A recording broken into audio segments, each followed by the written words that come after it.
सुप्रभात मुलांनो, आपण भाग 1 मधील सर्वात्मका शिवसुंदरा ही प्रार्थना बघितली. संतवाणीमधील भेटी लागी जीवा संतकृपा झाली या संतवाणी बघितल्या. बेटा मी ऐकतो आहे हा संस्कारक्षम पाठ बघितला. GIP रेल्वे हा ऐतिहासिक पाठ बघितला.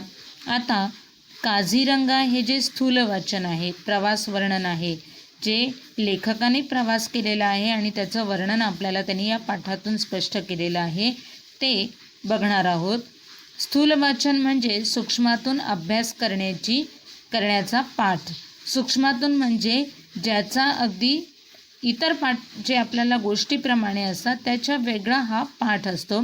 पण हा जो आता कोरोनाचा काळ आहे, आपल्याला माहिती मिळालेली आहे त्याच्यानुसार काझीरंगा हा स्थूल वाचन पाठ रद्द करण्यात आलेला आहे. तरीही आपण एक प्रवास वर्णन काय असतं याच्यासाठी आपण हा प्रकार वाचू शकतो. आपण व्याकरण विभाग बघणार आहोत. वाक्य प्रकार आपल्याला माहिती आहे, वाक्य म्हणजे अर्थपूर्ण शब्दांचा समूह की जिथून आपल्याला काही बोध होतो, काही समजतं. आता विधानार्थी वाक्य म्हणजे विधान. वाक्यातून एखादी कृती भाव व्यक्त होतो. उदाहरणार्थ आज खूप पाऊस पडला. पुढचा प्रकार आहे उद्गारार्थी वाक्य. उद्गार आपल्याला पटकन लक्षात येतं, मनातील भावना तीव्रतेने किंवा पटकन व्यक्त होतात. उदाहरणार्थ आता पहिल्याच उदाहरणाचं आपण बघूया. आज खूप पाऊस पडला हे विधानार्थी आहे, तर किती पाऊस पडला आज उद्गार चिन्ह. विधानार्थी वाक्यामध्ये पूर्णविराम येतं, तर उद्गारार्थी वाक्यामध्ये उद्गार चिन्ह आवश्यक असतं. तिसरा प्रकार प्रश्नार्थी वाक्य. वाक्यात प्रश्न विचारला जातो. पण इथे काय प्रकार आहे की आपण जसं स्वाध्यायामध्ये किंवा प्रश्नपत्रिकेमध्ये पाहतो की प्रश्न विचारला जातो आणि त्याचं आपल्याला सविस्तर उत्तर द्यावं लागतं. पण इथे वाक्य प्रकारामध्ये प्रश्नार्थी वाक्य म्हणजे त्या प्रश्नाचं उत्तर हो किंवा नाही एवढंच आलं पाहिजे. उदाहरणार्थ आज खूप पाऊस पडला नाही का? हो, आज खूप पाऊस पडला. मग आता इथे आपल्याला काय लक्षात येतं की जेव्हा विधानार्थी वाक्य हे होकारार्थी आहे, आज खूप पाऊस पडला हे होकारार्थी आहे, तर त्याचं प्रश्नार्थी येणार आज खूप पाऊस पडला नाही का? मग जर का विधानार्थी वाक्य नकारार्थी असतं की आज पाऊस पडला नाही, मग त्याचं प्रश्नार्थी वाक्य आलं असतं की आज पाऊस पडला का? लक्षात आलं? हा नियम आहे की विधानार्थी वाक्य होकारार्थी असेल तर प्रश्नार्थी वाक्य हे नकारार्थी होतं. पण जर का विधानार्थी वाक्य नकारार्थी असेल तर प्रश्नार्थी वाक्य हे होकारार्थी होतं. जेव्हा आपण जास्त उदाहरणं बघू तेव्हा हा फरक लक्षात येईल. तर चौथा प्रकार आहे आज्ञार्थी वाक्य. आज्ञा आदेश केलेला असतो त्या वाक्यामध्ये. उदाहरणार्थ पावसात भिजू नको ही आज्ञा केलेली आहे, सांगितलेलं आहे. मग हे 3-4 प्रकार आहेत: विधानार्थी वाक्य, उद्गारार्थी वाक्य, प्रश्नार्थी वाक्य, आज्ञार्थी वाक्य. हा नियम लक्षात ठेवा की विधानार्थी वाक्य आणि प्रश्नार्थी वाक्यामध्ये काय नियम आहे, कारण आपल्याला हे वाक्य ओळखायचे पण आहे. आपण प्रश्नपत्रिका बघितली होती, कृतीपत्रिका नमुना, त्याच्यामध्ये आहे की वाक्य प्रकार ओळखा आणि वाक्य रूपांतर करा. हा सुद्धा आपण प्रकार बघणार आहोत. आता विधानार्थी वाक्याचे 2 प्रकार आहेत: होकारार्थी वाक्य, नकारार्थी वाक्य. हे काय प्रकार आहेत ते आपण बघू. होकारार्थी वाक्य आहे आज खूप पाऊस पडला, तर नकारार्थी वाक्य आहे आज कमी पाऊस पडला नाही. याचा अर्थ काय? दोन्ही वाक्यांचा अर्थ सारखाच आहे. आज खूप पाऊस पडला, आज कमी पाऊस पडला नाही. म्हणजे होकारार्थी वाक्य आणि नकारार्थी वाक्य यांचं जेव्हा आपण बदल करतो, रूपांतर करतो, तेव्हा त्यांच्या अर्थामध्ये बदल होता कामा नये. आता लगेच हे वाक्य प्रकारांवर गृहपाठ घेऊत आपण. हे जे वाक्य दिलेले आहेत यांचे वाक्यांचे प्रकार आपल्याला ओळखायचे आहेत. बोरघाटाचे काम चालू होते, पूर्णविराम. अफवांपुढे शहाणे प्रचारक काय करणार? प्रश्नचिन्ह. कमाल आहे बुवा या इंग्रजांची, उद्गार चिन्ह. आगगाडीत बसा. हे काय वाक्य प्रकार आहेत ते त्यांच्यासमोर लिहायचे. आता आपण वाक्य रूपांतर बघू. प्रवासी बंगला खूप जवळ आहे हे होकारार्थी विधानार्थी वाक्य आहे. त्याचं उद्गारार्थी किती जवळ आहे प्रवासी बंगला.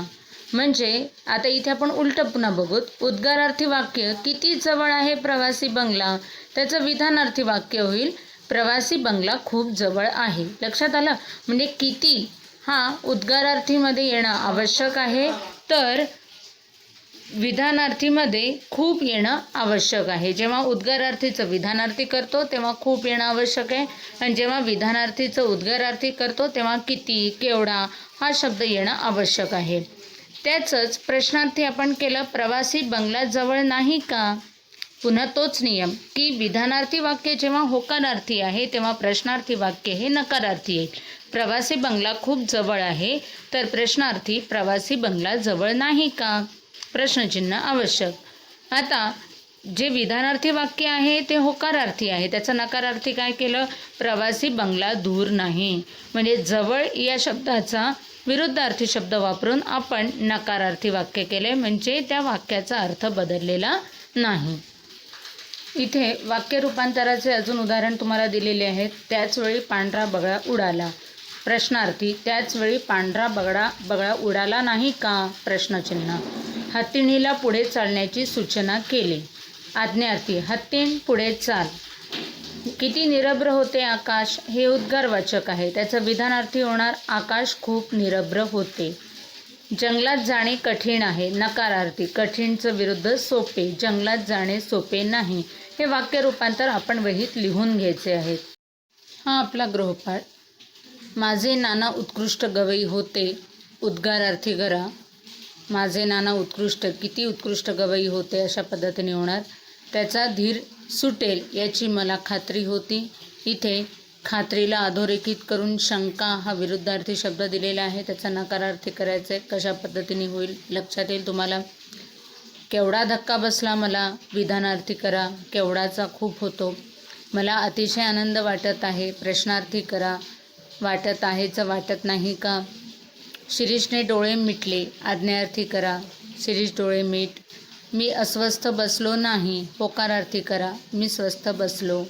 लक्षात आलं. या पद्धतीने आपल्याला गृहपाठ करायचा आहे. मी जे सांगितलं आता हे तुम्ही वाक्य लिहून घ्यायचे आणि आधी उत्तरं लिहून बघायची, आणि मी सांगितलं त्या पद्धतीने आलं की नाही, बरोबर आहे की चूक आहे हे तुम्ही तपासून बघायचं. उपयोजित लेखनातील पत्रलेखन बघू. हा आहे आपला कागद. यातील समास, समासाला लागून आपल्याला दिनांक लिहायचा आहे. प्रति म्हणजे ज्याला आपण पत्र लिहित आहोत त्याचा पत्ता. नंतर विषय, कोणत्या विषयावर आपण हे पत्र लिहित आहोत ते. मग खालच्या ओळीत महोदय. महोदय म्हणजे ज्याला आपण पत्र लिहित आहोत, आणि त्यानंतर मग आपला पत्राचा विषय, पूर्ण पत्र की ज्याच्याबद्दल आपल्याला सगळा पत्र लिहायचा आहे तो सगळा मजकूर येणार.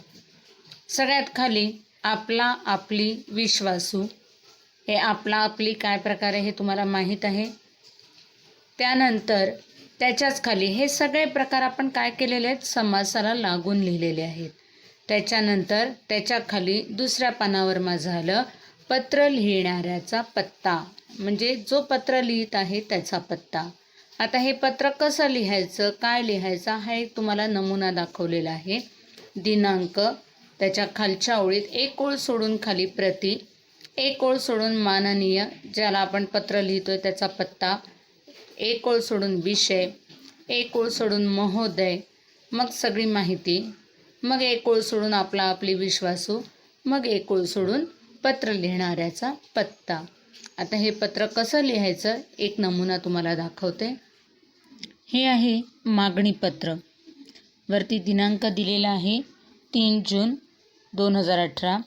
प्रति म्हणजे कोणाला पत्ता लिहायचं, आपल्याला पत्र लिहायचं. माननीय संचालक, हिरवाई ट्रस्ट, बालोद्यान मार्ग, तळेगाव दाभाडे.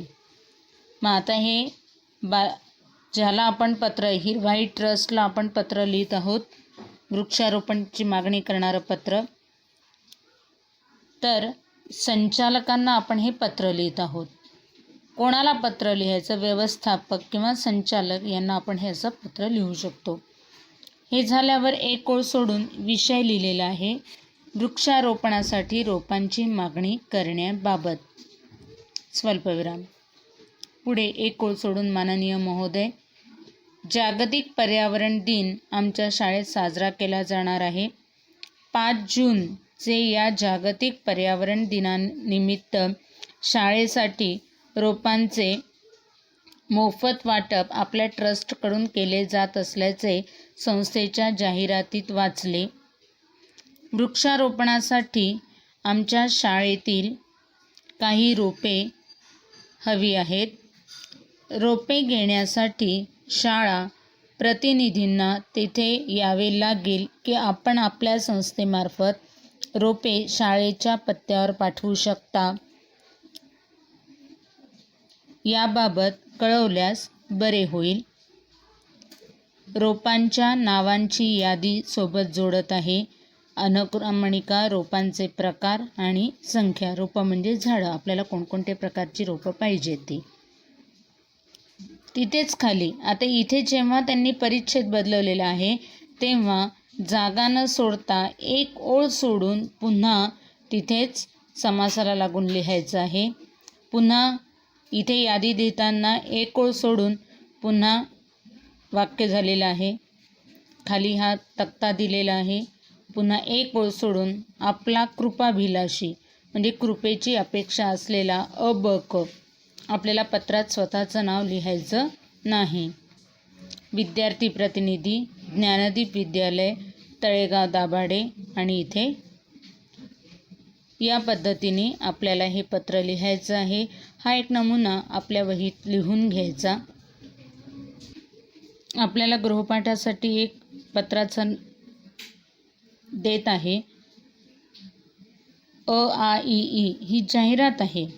मराठी सुलेखन वर्ग विनय अकॅडमीतर्फे सुलेखन वर्गाचे आयोजन म्हणजे चांगल्या लेखनाचे संपर्क. पत्ता भ्रमणध्वनी. कालावधी 1 मे ते 31 मे. माफक फी. आता काय करायचं या जाहिरातीवरून? विद्यार्थी या नात्याने या वर्गात प्रवेश देण्याची विनंती करणारे पत्र संबंधित व्यक्तीला लिहा.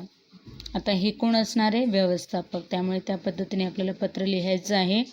हे तुम्ही पत्र लिहून बघा.